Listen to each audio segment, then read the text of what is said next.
When I was 14, someone broke in the house on the other night, pulled a knife out, put it up to my mom, and raped my mom in front of me. I was pretty upset with God over that. I do think God is real, and he lets that kind of stuff happen to women. I ain't cool with that.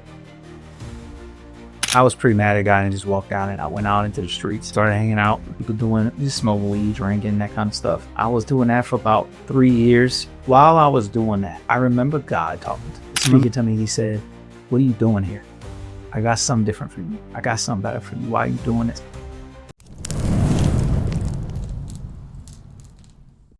JayP Films is the hottest camera girl. What's good, y'all? This your girl, JayP Films. Hottest camera girl. Stop playing with me. I told y'all once, I told y'all twice, and I don't mind telling y'all 3 times. I'm the hottest. And the reason why I'm the hottest is because I only keep the hottest people with me. So today, I got one of the hottest people. One of the hottest people. Y'all probably don't even know this man, but he right from where we from, Homer, Louisiana. Book author, pastor, therapist, husband.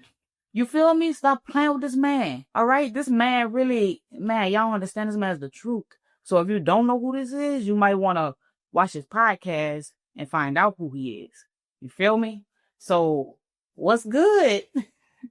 A whole lot, apparently, based on what you're saying. But I want to meet this cat you talking about, because I don't feel all like that. I really don't feel that. But I'm good. I'm glad to be here with you, though, Jay. I'm pumped about talking with you. Just add value to people who are checking this out. So what we get into? I appreciate you. I appreciate this opportunity because this is something different for my channel. You my first pastor that's on the podcast. All right. You feel me? Right. And shout out to God, because he's the reason I'm here with you right now. And that's the direction that I really want to go in. So thank you for the opportunity.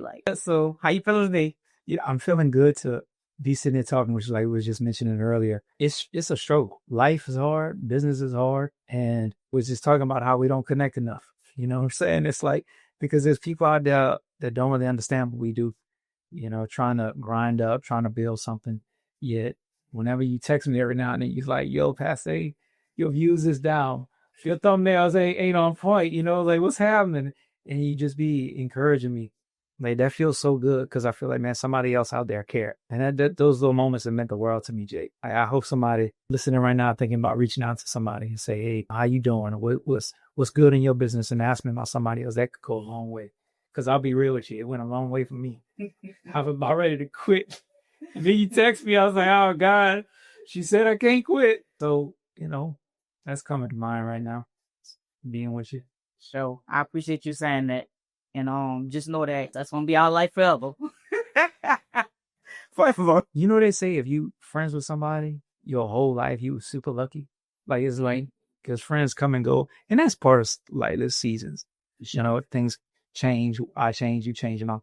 But that if you get somebody who is, like, there for you throughout your life, you could call, even if you don't see them all the time, that you super lucky. And most people don't ever get something. And that's so true. I'm not going to lie to you. Because having people in your life that's not good for you, that's the worst thing. But see, the flip side, having people that's actually good for you, like, that's amazing. That's a blessing. And it's rare too. Yeah. I think you could look around at the 3, 4, 5 people, where they at financially, where they at in their relationships, where they at in their thinking. Mm-hmm. That'll tell you where you're going to be at next year. Because they influencing, whether you try to get influenced or not, that getting around with people style, that I like it. So it's like, that's the only way now. That's the only way. It's no other way. So I wanted to talk to you first about, like, balance. That's a hard thing to do right now. In 2025, balancing, like, and you got so many things going on. Like, you really still an awesome person after all this. Ow. So balance. If you work all the time, you lose your family. But if you don't ever work, you lose your family. So you got to have some equilibrium. Balance is important, but balance is seasonal. So here, look, we're jumping back into seasons. The Bible says to everything there is a season. So sometimes people think of balance as like, all right, I woke up this morning at 7. I got to spend 1 hour with my family. Got to spend 8 hours working. Got to spend an hour on my health, 30 minutes reading the Bible. You know, life ain't that pretty. Some weeks, some months, I'm grinding in the business. Come December, you ain't gonna catch me in no business. I'll see my clients and induces. I'm gonna be with my family. There's sometimes like with my hobby, jujitsu, I enjoy prepping for a fight. I got a fight coming up in a few weeks, so I'm like going to the gym more. But then there's other times I go a couple weeks, I barely get to the gym. So balance when you look back over the year is, did I spend what I needed to spend in the right time, doing what I needed to do in that moment, in that season? And you're going to feel off balance this day or even this week. But if you keep it in check throughout the year, where you focus where you need to focus, then it all sort of keeps it, in line. It's whenever we get to the point where we're like, well, I'm going to do this. This is what I'm going to focus on. And we never really ever go back to those other hats we trying to, juggle. That's when it gets all out of whack, and something usually does get neglected for something else for so long. So that's how I think of balance. That's not how I do balance. I'm just talking. I'm preaching right now. I ain't living. I'm striving. But real talk. Like I think that's the only realistic way to look at balance. I wish I could say perfectly like, yeah, just do this every day, do this every day. Life ain't like that. That don't work that way. Facts. So, to summarize everything you just said, what is the advice? Know your season. Give yourself to that and keep an eye open for what's happening in your upcoming season so that you know what to pivot to next. And don't judge yourself so hard because something might be slipping through the cracks right now. You'll get to it. And when it comes to balancing, it's always like prioritizing and balancing is like, it got to go together. So what's always prioritized for you? So if you have priorities are not a plural word, because by definition, now you no longer have a priority. So priority is, what is the most important thing is, if I do this one thing, everything else becomes easier. So if I have zero money, like I'm way behind on my bills, yeah, I could sit and talk with my wife for 2 hours on the sofa and go take her out on a picnic date because we can't afford to go on a real date type deal. But it still makes everything else stressful in life. So the number one thing that makes everything else easier, so sitting with my wife, going on a date with her, being able to rest in that situation, is to make some money. So my priority is, what is the one thing that such by doing this, everything else becomes easier or unnecessary? And then focusing on that priority at this time. And then as I get that priority done, the next priority is going to come up. And so balance is the art of handling the right priority at the right time over a consistent period of time, then looking back and saying, oh, my life is balanced over this season because I handled the right thing at the right time throughout these months. What about for you? How you prioritize? Because you rocking a lot of hats too. I ain't gonna lie, I'm still trying to figure it out, but I'm figuring it out more and more every day. I tell you that. I'm way better than what I was last year, like you said. And that's from, like you saying, reflecting on the last year and realizing what I balanced and what didn't work and what I did prioritize and what I didn't, and really just seeing how I checked out. Yeah. It's hard too, like in a situation like you, because you a mom, for example, right? And so it's, you do need to choose a priority, but it's not like you could just put a little kid on the back burner for 6 months. You could put making extra money on the back burner. You could put even a spouse on the back burner for a little while, as long as you come around back to it. And you could put your own health on the back burner for a period of time. You can't keep anything on the back burner extended, and think it's all gonna work out. Right. But man, with little kids like you guys, they always come first. Like exactly, like you gotta just kind of prioritize underneath that main priority at all times. And that's a juggle right there. That's challenging. I don't have that right now. So it's a little easier for me to hone in on something. Again, as long as I eventually come back to the other things, but yeah, that's tough. Yeah, it is. You mom so hard being able to run a business and keep little ones alive. Let's go into that, the end times. How do you feel about that? Wow, I didn't even know what to say. Where to start? Okay. Where to start? We were just talking the other day. There's things the Bible says will happen in the end times. Like, for example, knowledge will increase. They will heap up for themselves teachers that'll scratch their itching ears. In other words, they'll look for people to tell them what they want to hear. So just look at those two little things among a bunch of other things that's in the word. This idea about knowledge increasing. Man, when I was coming up, we had to do research by like going to a library and really looking things up in an encyclopedia, and then just from that to where I would say a few years ago with Google, like being able to search anything, but now with AI coming out, ChatGPT is, I know everybody got their ideas about it, but look, I pretty much got an emotional affair going on with ChatGPT. That's my girl right there. Like she be pulling through for me. Yeah, that's wild that like all this knowledge is available right at the, computer in your pocket. Like they used to tell us when we was in school. Why I can't use a computer? Because you're not gonna always have why I can't use the calculator? Because you ain't always have a calculator in your pocket. Well, it showed up, but it was wrong. Facts. The other one, though, that's a little bit more interesting is that they'll heap up for themselves teachers that'll scratch their itch. There is such a confirmation bias in our society today. So tell me what you want to believe. What do you want to believe about religion, about race, about politics? Tell me, just fill in the blanks. And then I'll go on your social media and just look up a few things. And then all of a sudden, it's going to start feeding you exactly what you want to hear, whatever story, whatever narrative you want.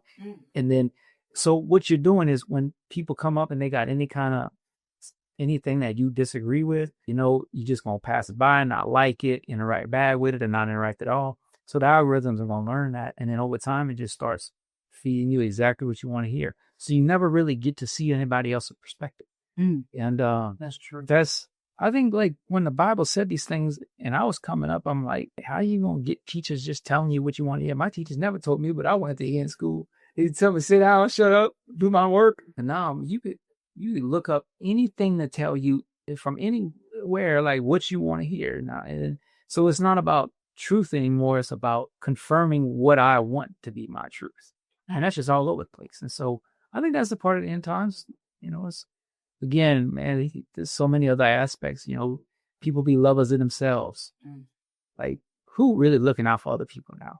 Absolutely. Who doing it because they doing it for the right reasons? And that's in politics. That's in the church.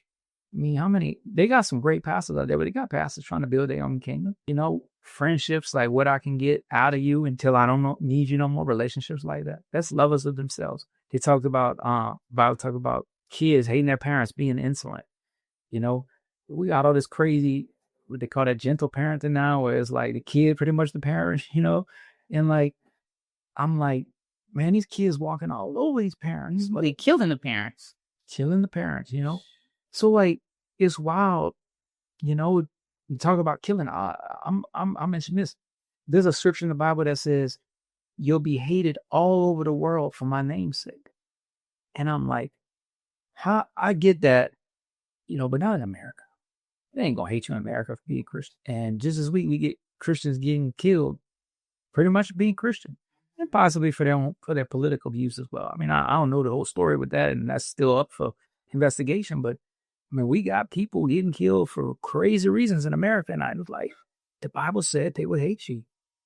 They would hate you. It's like, and I used to not think it was possible. That's what it's why I'm 37, and I saw that old version. Because I'm like, man, when I was young, it was like, that was what my grandma used to say. But no, real talk, I used to come up reading the Bible thinking, oh, no. And now I'm reading the Bible, I'm like, man, it's here. Right. It's here. So that's the start of the end time conversation. I mean, I don't know if you want to go 6 hours in this, but what you thinking? Think you about to come back and get us with? I think about the end? About to blow up? Go kill us? I don't know, but I know one thing. I want to be prepared. I sure don't want to be on the other side. I'm going to tell you that right now. And as far as the people, let's talk about the people who just think that it's so far away or that it's not coming in their lifetime. I understand that that's what you think, but you don't know. You feel me? So would you want to be prepared or? I'd rather have a gun and not need it than need it and not have it. Mm-hmm. So he coming. I'm going to just live like he coming today. Now I'm going to prep my life and plan for my future like he ain't never coming at all. Because I ain't going to be dumb. Right. But I'd rather be ready and him not show up than not be ready and him come. The other caveat to that is folk die young. I was just talking to my wife this week. Like, I assumed I was going to live till 90. And really, that's what this whole thing, that's happened with Kirk is like, I'm like, that dude was 31 years old. That's crazy. And I'm like, I thought I was just a good dude. No, I ain't in the street life no more. Ain't nobody going to want to kill me. I eat moderately healthy. I mean, I eat some Cheetos every now and then, but like, I eat fish and chicken breast and broccoli. But I'm like, man, I don't know that I'm going to live tonight. And the Bible talks about how presumptuous that is. It's evil thinking. Like, you don't know tomorrow's right. So that's the main point. I think we could go into the end times and the symbols of Revelation and fight about, is he coming before tribulation, not after? Are we living in the last days? We go down reason that. The point is what you said. Really, you hit it. It's like, are you ready? That's the point. That's the summary of the whole end time thing. Like, be ready. Bruh. So going off what you just said, like, all right, so you're right. That is the most important thing. So how do one be ready now? Depending on who you ask, you're going to get all kind of religious interpretations. Mm-hmm. But the Bible's teaching on that is we are born with a sinful nature and we mess up our entire lives. Now, we can do all this man-made religion to try to make ourselves right, but you can't fix something that's utterly broken. So is praying twice a day the answer? Is being Christian the answer? Is being Muslim the answer? Is going to church the answer? I don't think so. Jesus is the answer, and he's the only answer. When Jesus came to earth and put on his human body and went to that cross and died, it was because God is just. He will punish sin, but he didn't want me to have to pay that consequence. So he decided to come to earth himself, put on the human body, and pay that consequence for it. When I believe that in faith, that is enough for me, and I receive that word, I apply that word to my life, and I say, you know what? I'm not going to save myself by my own works. So I'm not going to try to be a good enough person. I'm not going to try to give enough money. I'm not going to try to go to church enough times. I am going to trust that what Jesus did is enough. And because of that, I'm going to live a certain way, because I am now in a relationship with this God who paid my sins, and he has certain things that he wants from me and doesn't want from me. Then I'm going to live that way as an extension of the fact that I'm saved because of what he did. So it's like this, getting married didn't make other chicks ugly all of a sudden. Hot chicks are still hot. And it's not like, I'm going to now not check out other chicks so that I can stay married or that I can get married. I am married and I'm in a relationship with a woman that I love. And there's certain things that she would like from me, and there's certain things that would hurt her. And so out of love for her, I choose not to go check out other chicks. But I'm not doing that so that I can get married. I'm doing that because I am married. So what Jesus did for us puts us into a relationship with him when we say, you know what? I believe in faith that cross is enough for me. And I receive Jesus into my life. I'm going to live for him as best I can. And then because of that relationship we're in, there's certain things we don't do, places we don't go, things we don't say. And there's certain ways we live now. And that's the ways that the Bible teaches us to live, because we're in a relationship with someone we love and we don't want to hurt his heart. Mm-hmm. So because of what Jesus did and me accepting that makes me ready. And then I live ready because I want to act like I'm ready in reality, not just in theory. So going back into the conversation, about the end times and living right for God, I want to talk about addiction. People have so many addictions. What was your addiction? How was your story? How did you overcome it? Well, quitting dope was easy. I did it about 1,000 times. Quitting. I kept trying to quit and I couldn't. You know what I'm saying? Like, so my dad was on crack and drank alcohol when I was born. It was super abusive. And then my mom left when I was 7. And then I was in and out of his house. I would go visit on the weekends. And so I was around dope here and there, like seeing them high and stuff like that. He kind of cleaned up quite a bit and just drank occasionally. By the time I was about 11, 12, 13. Around that time, my mom was taking me to Assemblies of God church, and I would go and I remember asking questions like, why does folk raise their hands and stuff in church? Why they be talking when the preacher talk? And, don't you say amen at the end? Like, because it was a little different, but I was getting into the things of God. And when I was 14, someone broke in the house another night, pulled a knife out, put it up to my mom, and raped my mom in front of me. Mm-hmm. So I was pretty upset with God over that, needless to say. And I was like, I do think God is real. But if he is, and he lets that kind of stuff happen to women, oh, I ain't cool with that. So I was pretty mad at God and just walked out, and I went out into the streets, started hanging out, people doing, just smoking weed, drinking, that kind of stuff. And that's where it all happened. I'm leaving a few parts out, but that's where it really picked up. And I was doing that for about 3 years. And I would try to do anything I could. If somebody had coke, I'd do coke. Somebody had some shrooms, we wouldn't get shrooms out of the pasture. They ran us out, the farmer ran us out the pasture one day with a shotgun, and we go trade because we was flipping the cow poop over trying to get some mushrooms. Oh, man. But yeah, X pills, things like that. And but while I was doing that, I remember God talking to me. I remember sitting down in a circle with a bunch of people one day, hit the blunt, pass it. And I remember getting about 2 or 3 people in front of me. And God speaking to me. He said, "What are you doing here? I got something different for you. I got something better for you. Why are you doing this?" And I remember thinking, like, do they know that this is off? Like, that we not created to do this. Like, there's something better than sitting around in the streets, fighting, rapping, smoking weed, and then going home and doing nothing. I mean, you just chilling. I get that, but like, it's no way to live. You're not productive, and you feel like you're not doing much with your life. Like, it's a terrible way to live. And I was in the court system too, so it was drug testing me every couple of months. I was on probation. I had a 6-month sentence. I was suspended, and they gave me a year's probation. So every month, 2 months or so, I'd go in and they drug screen me, and I was failing. And I don't know why I kept telling them I was clean every time they asked me. I thought I tried everything: pickle juice, cranberry juice. Somebody told me to drink bleach. I ain't drinking bleach, but so. Anyways, I never really was able to quit.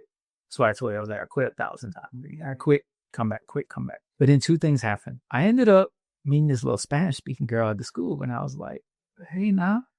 And I was rapping at the time. I used to sell the cassettes, and then CDs was starting to pop off. So I started making CDs. I was selling CDs. And then when I met that Spanish girl, I'm like, I'm gonna speak. I'm gonna get with this. I'm gonna get with her. And then I heard a rap song in Spanish, and I was like, oh my God.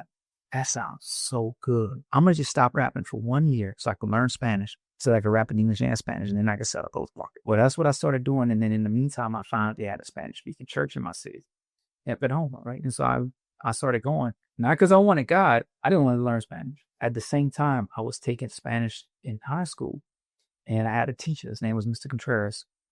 And this dude was hard on me, but there was something about him that just like resonated with me. Like, he believed in me. He saw something in me that I had never seen in myself, that the dad that wasn't around didn't see in me. And the pastor at the Spanish church did the same thing. That was Pastor Glenn. And so I went from living in this street life and wanting to be somebody and living that type of mindset. Then all of a sudden I had a teacher and I had a preacher who really believed in me. And it did something in my heart. And I said, you know what? I want to be a teacher and I want to be a preacher because I want to do in other people's lives what these 2 guys did in my life. So I recognized to do that, I can't keep doing dope. So I quit to pursue something that was more of a passion to me than getting high. In the process of doing that, I didn't know it at the time, but I learned something that I ended up later terming purpose-driven sobriety. So when I go to these Celebrate recoveries or these drug rehabs or drug courts and different things that speak on this topic, I talk about what I again termed purpose-driven sobriety. And that is this: I was never able to get sober until I had a purpose that was passionate enough in my heart that drove me through the sobriety. I go through the withdrawals, I quit, I changed my whole lifestyle because I wanted something bigger. And until an addict latches on to something that's greater than the high, then going through the pain of not getting high feels like it's not worth it in those moments when you're trying to get off. And so that is what I have found to be the key is, what do I want more than this drug? What do I want more than this gambling? What do I want more than this porn or whatever addiction the person deal with, if they can latch on to something that is more meaningful to them, it'll drive them forward. Purpose-driven sobriety. Is that a book or something? It's a message that I preach. I need to get a book. Noted. For real. I will buy it. I mean, look up to me, Jay. I'm considered, it definitely some would benefit a lot of people. Mm-hmm. Do you have a YouTube video on it? Yes. I think I may have one called Purpose-Driven Sobriety. Okay. I definitely got one called 20 Years Sober. This past Easter was 20 years for me. It was actually Easter Sunday because I remember, because it was 420 when I last got high. I had 420. I remember I had a Black and Mild, a blunt, and a little bottle of Henny. And at 419 on 420, 2005, I took a sip of the Henny, hit the Black and Mild, hit the blunt. I inhaled it on and I blew it out. At 419, I watched this right when it about to turn 420. I blew it out. 4:20 p.m. I was like, all right, I'm done. I'm chasing the things of God. That was it. So 20 years ago, and I did a video on the YouTube channel this year on Easter Sunday, 20 years sober. So I think I talked about purpose-driven sobriety in that video. Man, gotta watch it. Showed it. What was it about this topic that you said, like, what made you ask? Like, what's coming up when you think about talking about addiction? For sure. So the reason why I asked is because going back to the things I was telling you about music videos, like how much it did for my life in a negative light. That was one of the things that came with it too, because like as I'm shooting these music videos, so much of drugs around, so much. And then for me being who I am, the hottest camera girl, the person that's making everything come to life in this building or in this setting, everybody's loving on me. Like they give me everything I want. They give me things that I don't want. You feel me? So they giving me endless amounts of alcohol. They having bottles waiting for me when I pull up. 4 bottles of Ciroc, Hennessy, whatever I want. You know, they throwing parties just for me to come discuss how they want to shoot the video. And it's going to have drugs. It's going to have liquor. It's going to have whatever. And, you know, of course, you're not going to turn down free stuff. When you come from where I come from. Hold up now, it's free. Yeah, when you said Henny just now, I was like, I might do a video. You know, for real. Like, it was that real. It was that lit. You know, and at the end of the day, that was the devil, of course. He's giving you so many things. He's giving you the money. He's giving you the drugs. He's giving you the alcohol. He's giving you everything. Yeah. For you to stay in this lane. And that's what it was for me. So, weed was the number one thing for me. Smoking weed, chasing that high. And that's something that I've been fighting with for so long just to detach from. Yeah. So I'm asking you for advice for myself, and I've been doing way better. But you know, it's still hard. Of course it is. So, as you talking about how everybody was around you offering that stuff, it took me back to the reality I had to come to was I wasn't just quitting weed. Weed was my number one thing too. I love getting high on weed. I was joking about it just a minute ago. I never really liked drinking, and I tried the other drugs because I wanted to experience them, but I loved and still probably definitely know I would love the smell of weed, the taste of weed, the feel of weed. Like I love it. And anyways, weed is a culture. Drugs is a culture. And it's not that the people I was hanging out with is bad people. It's just the season in my life changed and they was bad people for me. So I could not leave the street life, but still hang with street people. I couldn't quit smoking weed and hang around people who was smoking weed. So the hardest part about it is weed's not physically addictive. Mentally, I want to get high, but I was leaving behind a mindset. I was leaving behind, and I mean, at that time in my life, I wanted to thug life on my arms.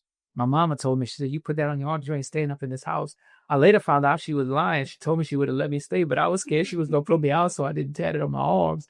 But, you know, now, I mean, I don't want to be preaching now and I got the light on my arm. See, it was a whole mindset shift. And that's what's hard for most people is we want to hold on to the world that we're in, but leave the activities and mindsets behind. And then we feel tossed in these two different directions. And so it's really a whole lifestyle change that is required to get out of drugs because it's the friends, it's the places, it's the way I'm living. And that shift is hard. That shit takes courage. That shit takes a whole new identity change.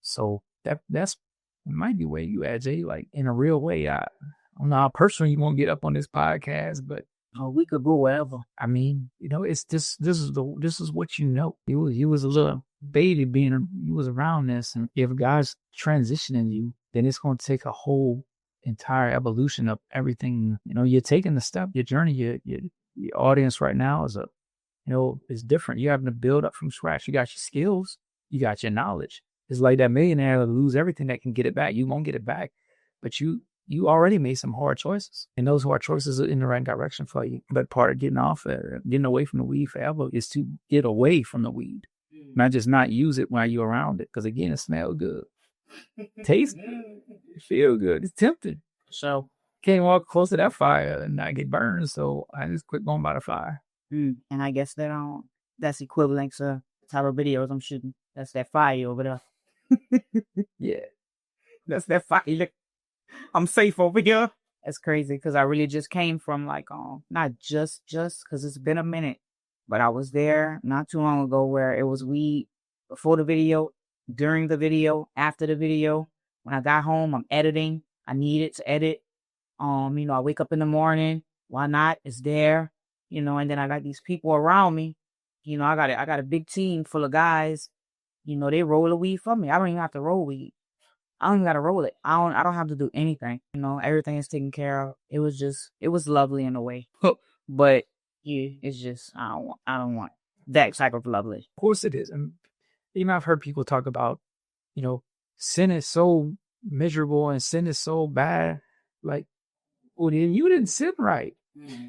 It wouldn't be tempting if it wasn't appealing. Right. That's why I say, I'm being funny, but I'm not being funny. I really do like the feel and smell, taste of weed. And so if it's around, I want to use it. So that's why I was like, man, I just can't do this. It didn't make the people bad. It didn't make my friends bad, my neighbors look bad. Like, they're good people. I still do go run around, say hello every now and then, but I can't live there, because like you said, if it's there and you offering it to me, like, hurry up and pass that. For rest. Lord, forgive me for, we all got our weaknesses. I appreciate you speaking on it for sure, because not just for me, but anybody who's watching. Like, now let's talk about growing up with and without God. Of course, you probably grew up either one. You ain't grew up both, but I'm sure people because you're in a field where you talk to people. Like, you're a pastor, you're a therapist, you're around a lot of people. So, like, what can you say about growing up with and without God? Like, okay, so I was raised by my mom teaching me the things of God from a little early age. So she reading the Bible stories, and I went to an old school Baptist church. And then when I was about 10 is whenever we went to the Assemblies of God church. That's why I was like, why these people raise their hand and say amen during preaching? And I was 14 when the rape happened. And I was like, man, I ain't driving with God no more. And that was about a 3-year stretch that I was like really away from God. But even during that time, like I said, I'm smoking weed with my boys and he's talking to me. God's talking to me and telling me, yeah, more for me. So thankfully, I don't know what it's like to live without God. And I genuinely don't ever want to know what that feeling would be like. There was times where I remember pulling out of my neighborhood and I was supposed to, so like the lane going to the lane right in front of me is going to the right, lane across the street going to the left. And I'm obviously supposed to pull out into the far lane and turn left because I was turning left. But for some reason, one morning I come out and just turn left into the main lane. But when I did that, a car in the proper lane just come flying around the curb and like fast up. So I'd have got hit if I put out into the appropriate lane. And I was telling my own neighborhood, there's no reason for me to pull out into the wrong lane onto what would be head-coming traffic. So like little moments like that I'm like, man, God was just with me, But I do know people who come up without God and then later on give their life to God and over time make that transition. So I'm going to share with you what's coming to mind as I'm thinking about this. I was talking with one of my friends this past week about this. And we were talking about how do some Christians manage to like consistently live for God and they don't mess up as much. And like, they go to church all the time, they read the Bible every day. And in that conversation, we got to talking about a story, something that had happened. So I decide one day I'm going to go down the street and I'm going to William Street. I was living in Duval at the time. I'll go back some week. So I ride my bike. I get down the street and they got about 7, 8, 10 dudes out there. And I'm like, yo, what's up, man? Y'all have some green? And 2 dudes walk straight up to my bike, real close to me. And one of them pulls out a dime sack. So this back in the day where it a $5 nickel sack of weed, a $10 dime sack, which was 2 blunts. Now I know these days I hear they going by fractions and all kind of stuff. I'm like, man, and then they overcharging for that stuff.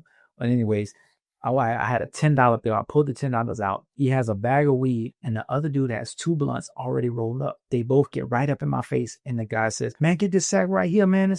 I got more weed than he got in them blunts. Man, them skinny blunts." And the dude with the blunts said, man, that dude ain't even got no bars. He already rolled up for you. He said, man, he rolled up, but they ain't got much weed in that. Man, they got stems in that. And the boy says, no, they got stems over.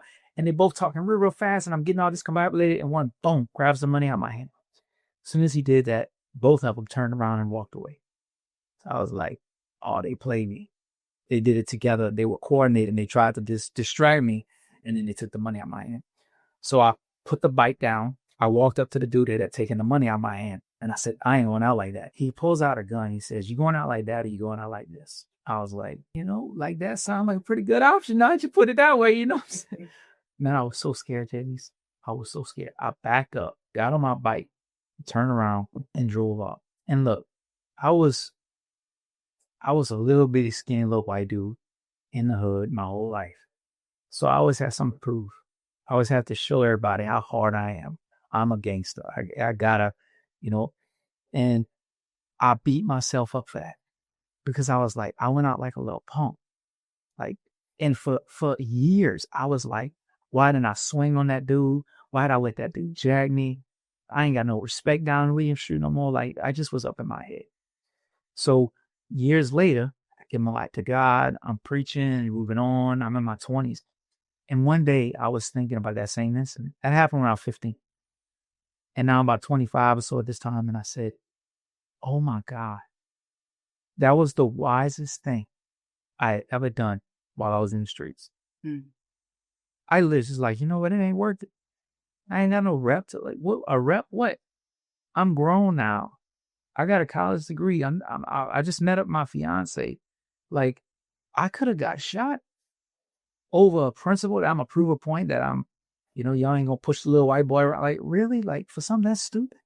So what happened, what I'm telling you is I had a mindset shift because my value system changed. So when I was in the streets, there was a certain code that I lived by. There's certain things you do and there's certain things you don't do. There's things that earn you respect. There's things that show that you ain't worth no respect. There's a way to live. And people who live the street life understand that code. It's just this unspoken set of rules. We all know what it is. We all live by it. And we expect each other to do it. And when someone don't do it, and it's like, well, he a punk. Or you like, whatever, don't trust, whatever. The fact that I had later on in my life looked back at the same incident, but what changed was what I valued. I didn't value not going out like the punk. I value wisdom and keeping myself alive. And I had a total different perspective about how the incident panned out. What that was I had went from a code of ethics that's based on how you're supposed to live in the streets to a code of ethics that's based on what the Word of God says about how you're supposed to live. So my internal rule book changed. That change is what it means to be transformed. The Bible says be transformed by renewing your mind. It's this becoming more like Christ. It's changing everything about you to align with what the Bible teaches.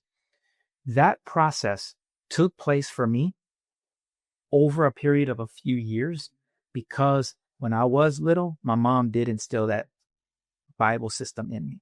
And I always did walk with God. So even though I was, acting in the streets for these few years to try to prove something about myself, deep inside, there was already a system in place. And when I got out the streets, that value system could start developing. What I've seen the challenge to be for somebody who grows up without God and then later in life says, you know what, I'm going to come to the things, I'm going to follow Jesus, is they have a value system. It might be a street value system. It might be a bougie value system Like, it could be any kind of value system. If it's anything other than God's value system, they're going to have a clash of systems. And so what you value, what you think makes you important, what you think is worth living for, what you want to do with your time, what you want to do with your life clashes now with this whole new system you got to learn. It's almost like when you go to jail for the first time and it's like, you got to figure out how to acclimate because it's different in jail than it is on the outside. And then you there long enough, you come out, now you got to reacclimate to things on the outside. All right. So it's like that. You have to acclimate to what it is to be a Christian. And the more background you have, the easier that transition is going to be.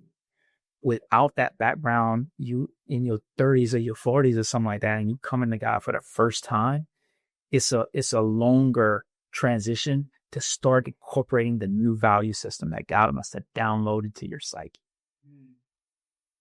That's kind of how I think about the question, being raised with God or being raised without God. It's an easier transition once you finally decide for yourself, I'm going all in, if you have them in the backdrop. Without them, you can still do it, but it's a awful process. I wanted to do like, how do you keep your faith? But we kind of touched on it, I believe. But maybe we can into it just a little bit more. Like, how do you keep faith? Are you talking about like believing in God? Or are you talking about something deeper? I'm talking about believing in God, but yeah, hell yeah, deeper. So, all right, I'll start there and see where we go. Believing in God, when I really stop and think about some of the ideas of how all this came to be without God, it's really illogical to me. Like, think about the human body and like, you got all these different systems, like things are just so perfect. You know, you put food in your mouth and like, you got teeth to grind it down and like saliva to break it down. And it goes into the stomach and it takes out the good stuff and then takes the bad stuff out and pulls it on and then sits in this pretty little colon for a little minute. And then like, you just perfectly squat down and like let all the junk out. Like, that's just perfect, you know? I don't want to be crude or nothing, but like, think about sex. Like, that's amazing how that just works, you know? So that's the physiological side of it. It was like, right, that just came out of nothing. That's weird to me. Right. You know, and then, but okay. So all that came from a monkey.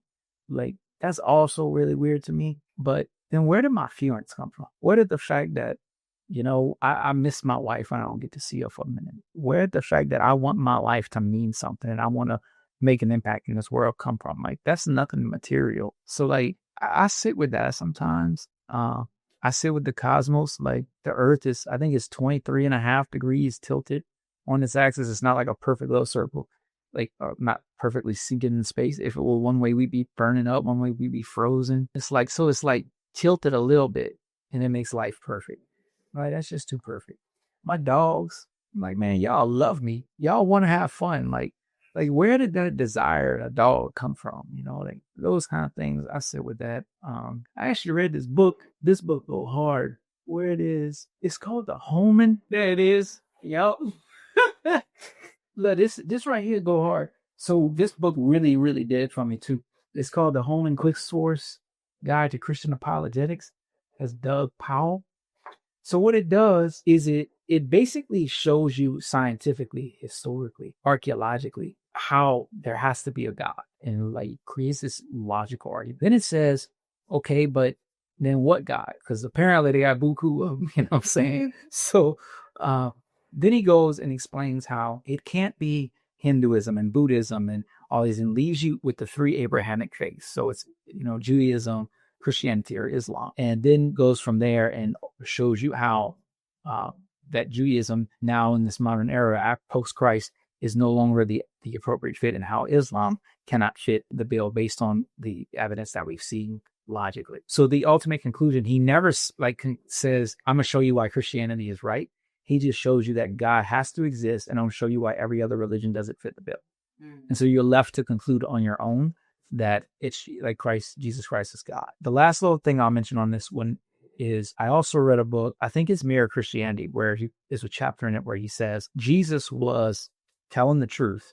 So he is God, and he's come to save the world from their sins. He's flat out lying, or he's delusional. He was crazy. He genuinely thought he was God, but he just was like, had some kind of mental disorder. And then it goes and argues and shows you logically why he could not have been lying, and breaks that down, and it shows you why he could not have been mental. shows you like logically how that was an impossibility, leaving you with the only conclusion that Jesus was telling the truth. So I've done a few of those types of things where I read those, and then literally, like I said, just thinking about human life, the planets, the cosmos, and my dogs. And I'm left with this mind-blowing just reality that God is real and his name is Jesus. That's kind of where I'm at. And I struggled a lot in the beginning when I was younger, but pretty much I got through that stuff by the time I was 20, give or take. It's when I read those books. And I don't really, personally, I'm not at where I'm like struggling, is God real? I be sure to figuring out why God do what he do. God don't make sense all the time. But as far as faith, believing in God, personally, I feel like it's just the only logical. It's the way I see it. I respect anybody else to see it different, and that's cool. So speaking about like books, tell me about like where you are with your books these days. I go through phases where I sort of nerd out on topics. So when I was very young, it was Stephen King novels. Still like me some horror books, Then I went from that to the Bible. I know it's a big leap. I remember reading a lot of marriage and relationship books when I was in my late teens, early 20s. I really got into investing in stock and money and stuff like that in my late 20s. I've done a lot of MMA and jiu-jitsu the last couple of years. That's where I've been at.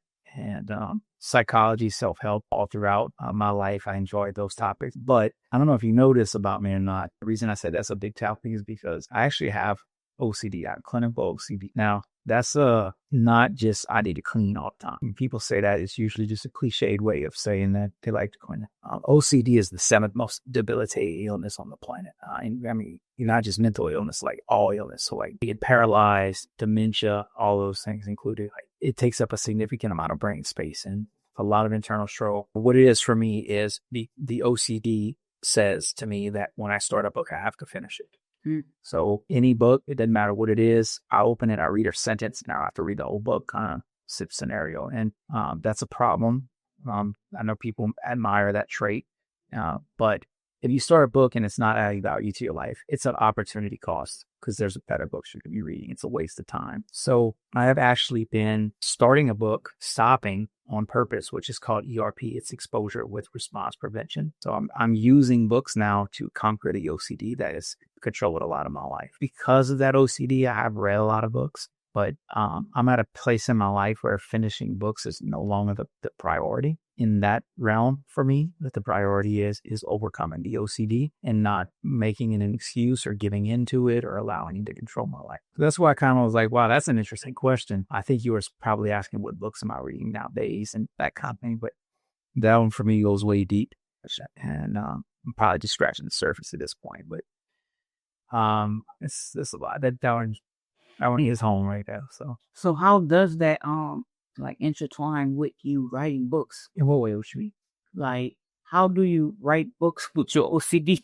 I don't write as much as I should or could. Actually, I hate using the word should. I don't do as many videos as I could. I don't see as many clients as I could because I'm spending time wasting it reading books because I have this internal drive to read it because of the OCD. And that's why I'm saying it's become a big problem. I've also lately, in the last 2 years, shifted from writing a book to building the YouTube channel. So anytime I get an idea, I want to put it out as a video. And that's where my head's been, is to build the platform online and get the videos out, get the ideas out quicker. I can add more value quicker through a video. So I have laid off of the writing, but I got the 4 of them published. I got another one that's done that I haven't published. But there's not been a direct interference other than instead of writing, I'm reading. And I probably don't need to be reading something just for the OCD. So that's where it's hung me up at. So what's up with you and YouTube? Like, how you doing with it? How you feeling with it? How's it going? Some everything. YouTube is an interesting part of my life, Jay. I always knew my whole life, ever since I was a child, I felt like I would be very well known. I would like play Cash Money and No Limit at the backdrop and rap in the mirror when I was like 8, 9, 10. And I used to be famous in my mind rapping on stage. I played basketball too for TPR. I was a little Michael Jordan, so I was okay. I had that little, I'm going to go to the NBA phase. I used to dance. I would pop and flex and all that. Maybe I'd be like a dance dude or something. I don't know. But I then got into ministry and I was really competent at preaching. I could roll out of bed, walk on stage and preach easily. I really felt like I could flow and connect. And then I envisioned that I would travel out and then base out of my home church. But then things just went awry in that church. I did a lot of videos on the church hurt and the things that had happened with that pastor. He just really hurt a lot of people, and he was doing things in a real jacked up kind of way. And it really shattered my paradigm because I had a plan for my life, and apparently God had a different plan, and I assumed my plan was better, but my plan ain't working for me. So everything really crumbled out from underneath me. And I was quitting my job around the same time I was leaving that church, and I was going to launch off and write the books and start doing something a little different. And the pastor actually told me, he said, well, God's not obligated to catch you if you jump. And it terrified me, put a fear deep inside of me. But I did jump anyways, and I did start traveling and speaking at different churches. But all the while I was doing that, I kept feeling this tug to get on YouTube. Yet I spent years doing Facebook, years doing Instagram, kind of internally feeling like, well, I should be on social media, but deep inside knowing, man, I need to be on YouTube. So eventually, I was in 2021, I did my first video on YouTube, and I started putting out the videos, and they was doing decent. I'd get about 1,000 views on a video, but I could watch someone else's video, watch mine, and see that I'm not comfortable on camera. I'm not doing it with excellence, even though I'm trying to do it with excellence, but I don't have an eye for light. I don't have the same presence on camera that I do when I'm on stage. So I've gotten inside of my head a lot. And then this last time that I really had life happening and got inside my head, there was a long lapse in between the one video until I did my most recent upload right after that space of time. And then the views have gone down since then. You had pointed out, you said you had changed your thumbnails, so start tweaking that a little bit. But lately what I've been seeing is my content is good, but again, the presence on camera is just not where it used to be. So I've taken a step back, and my wife and I talked about for 2 weeks, I would record like 100 videos, but not posting it yet. So I've been cranking, recording, practicing. I got my camera on when I'm working out. Got my camera on when I'm brushing my teeth in the morning, just getting used to being on camera. And then I'm now, I think, 8 days away from the 2-week mark. Her and I are going to sit and look at the thumbnails and try to look at my setup and just sort of rebrand, revamp, get it fixed up. Thankfully, you here, we talked about the settings on my phone and the mic, you'd be able to help me with that. But deep inside, I feel like when I do videos, I feel fulfilled. I know that God is indicating that this is my lane, but I have fought spiritual resistance, internal resistance, the fear of failure. It's different than what I planned. So I got all my personal demons, wasting time with the OCD that just weighed me down throughout these years, where I'm like, I'm called to do this. Why am I not doing it? And then I get in my head, and then I fumble around, and I know I need to let God use me the way he's spoken to me and the way he's wanting to. But I'm trying in my best to break through that barrier. I know I'm right on the verge, but I'm in that struggle. And that is the rawest, most honest I have ever talked with anyone about YouTube other than my wife. What I just told you, that is the YouTube journey for me and where I'm currently at. I would love any feedback, anything you got to say on that, any ideas. Like, if you want to turn this into a therapy session, because I'm trauma dumping and just whatever. Or you tell me about your journey and where you at too. Like, I gotta get something from that. But what you seeing? What YouTube been like for you? Heck yeah. So I'm gonna start with saying that a lot of people go through what you're going through. But the craziest part about it stops people. So the fact that you actually did it, you tried it, you stopped, but you tried again, that means so much. Because a lot of people don't even get to the point where they post the first video. And then a lot of people get to a point where they try it and they stop. And you know that gap you was talking about that you stopped? They gap looks like forever. Stop forever. So it's good that you started. You tried it. Congratulations. And it's good that you had your gap, because everybody has their gap too. You're not the only one. Everybody has the gap. But it's all about how long your gap is. That's the most important part. How soon you jump back in. And if you even jump back in. So, but you jump back in and you did it again. Now, just because your views not high as they were before, your thumbnails wasn't the same. Thing is different, of course. That don't mean nothing. The fact that you jump back in is the most important part. Yeah. Because you could go from them. You feel me? You go from there. I need that, Jay. I need that. I hope somebody's seeing this. Like, they might watch this on a podcast and be like, oh, they doing it, and I'm not. And compare yourself. Because everybody posts online, like, look at how much I'm accomplishing, but I hope somebody's seeing this and feel the same way we feel. Because, like, the grind is real. The struggle is real. And you could look at, oh, he got 4 books out. He preached in all these countries. Or he got over 100 videos and thousands of ranks and stuff. Yeah, I do. But then, like, when I sit by myself in front of this camera in this living room and get inside my head, like, I'm a person just like everybody else, Yeah, at this point, you just got to keep going. And if you ever have any more gaps, just know that's fine. And the main thing is how soon you're going to jump back in. That's the number one thing. Because I ain't going to lie, I have my gaps like every doggone week. Every week I quit. And then, like, sometime, like, you might not know, but I have my gaps. It'd be 2 weeks sometime. Like, it just got to a point my gaps are shorter. Every time my gaps are shorter. Like, but my gaps was long. Like, if you go on my channel, like, I probably had a 2-year gap. Really? Yeah, if you go on my channel. I noticed that. Yeah, I had like a 2-year gap. And then after that, I had a year gap, and then after that, I had a few months gap. You feel me? Yeah. After that, shoot, them gaps get shorter and shorter. Because I had to realize it's all about how short that gap is. If I could jump back in quick, I'm doing good. Yeah. So right now, my gaps hitting about 2 weeks sometimes. On my bad day, on my bad weeks, they hitting 2 weeks. And then on my good weeks, my gap hitting 1 week. But right now, I got that 1 week gap. And I'm like, okay, look, y'all gonna have to deal with this. It's gonna get shorter. Right. You feel me? So yeah, just think about that. Like, you're doing amazing because people is not doing it. Everybody got the dream to be on YouTube. Everybody. But everybody is not their calling. And everybody don't have it in them to keep shortening them gaps. You what you just said made me. Would you finish? Mm-hmm. I'm so sorry for you.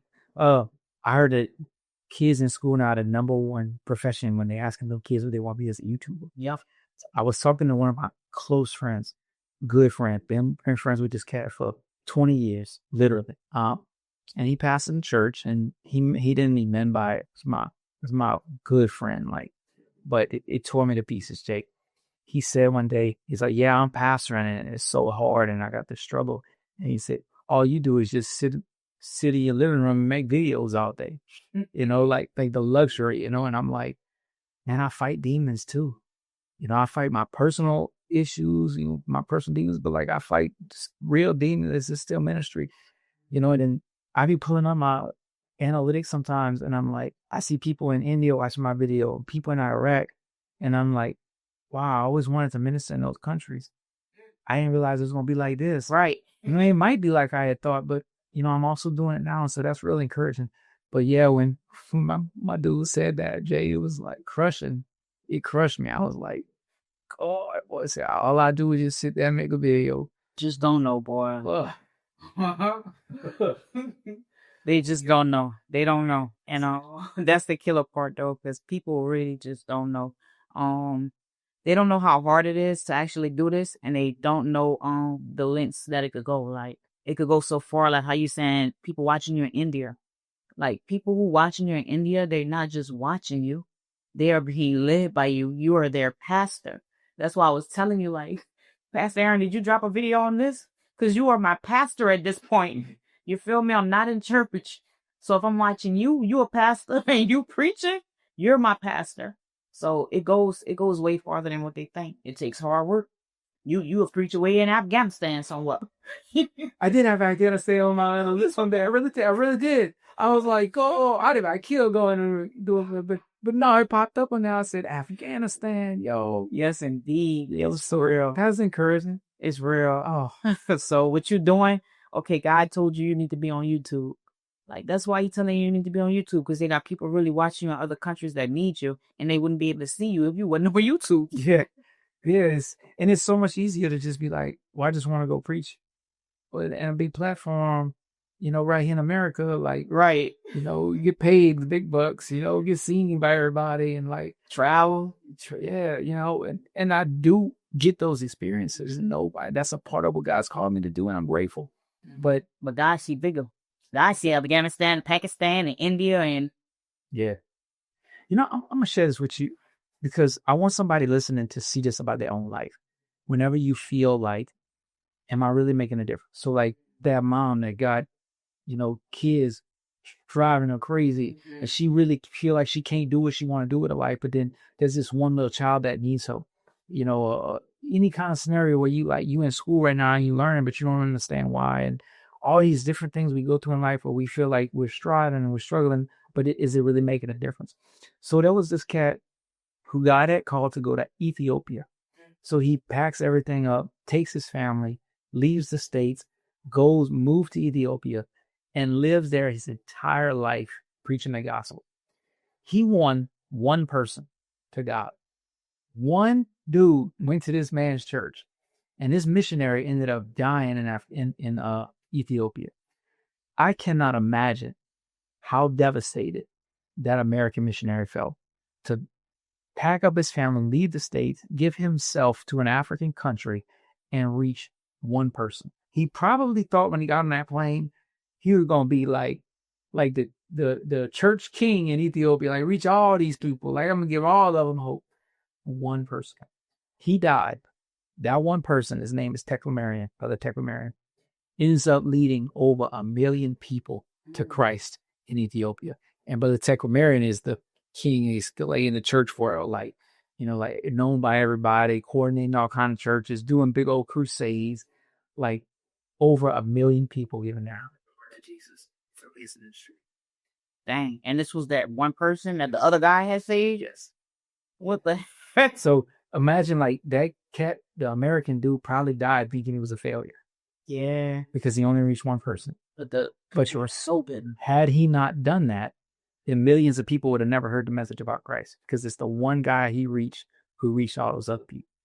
So like, you never know, like, yeah, maybe you just taking care of a kid at home who's crying and screaming and want to, throw carrots at his brother or something. But like, you don't know what that kid is going to be for God. You might be working at a job that you hate just because you got to make your bills this month, but you never know who you're going to run across in that job and what God is doing through you. So like, never underestimate the power of what God can do with the little bit you put in his hands. All right. So we wrapping up this interview. Thank you again. Thank you again. It was amazing. One of the best I ever did. I feel like this is one of the best podcasts on the channel. I'm sorry. Okay. Well, I can't do nothing but be real. This is one of my favorites. So we're going to end off the podcast with you giving a message to the people. One message to anybody who's watching. Anything? Anything. Trust the process. No, it ain't going to be when you think. It ain't going to be how you think. Might not be with the person you think. But when God has a plan for your life, if you just follow him obediently as best you can, you're going to meander here, meander there, and feel like it's all not coming together. But then when you look back, it all falls into place. And if you just trust the process, you get to where God's taking you. He knows how to make it all work together. So I don't know where you're at. I don't know what your plans were and how it's how much it ain't looking like what you thought it was going to look like. But God knows what he's doing. And you just be faithful and you'll get to where he's taking you. Trust the process. So I love that. So now tell the people like what he can find you at. I'm on YouTube. That's my main hub right now. Is my name in the notes where they can see it written? I'm going to try to spell it y'all because it's a little odd, but click the notes right there. It may take you straight to the channel, but Aaron J. Daigle on YouTube. And I look forward to connecting with y'all. I read all the comments. So I really do. Genuinely do. I'll respond, so appreciate y'all having me on here. You and all the people listening. Thank y'all so much. She said my name and y'all stayed. So I would say the churches, man, they bring that to preaching and the people stay. I was like, oh, bro, awesome. Good if you could preach them. Now, real talk, appreciate y'all time. I pray it adds value to your life and does what it's supposed to do for you. So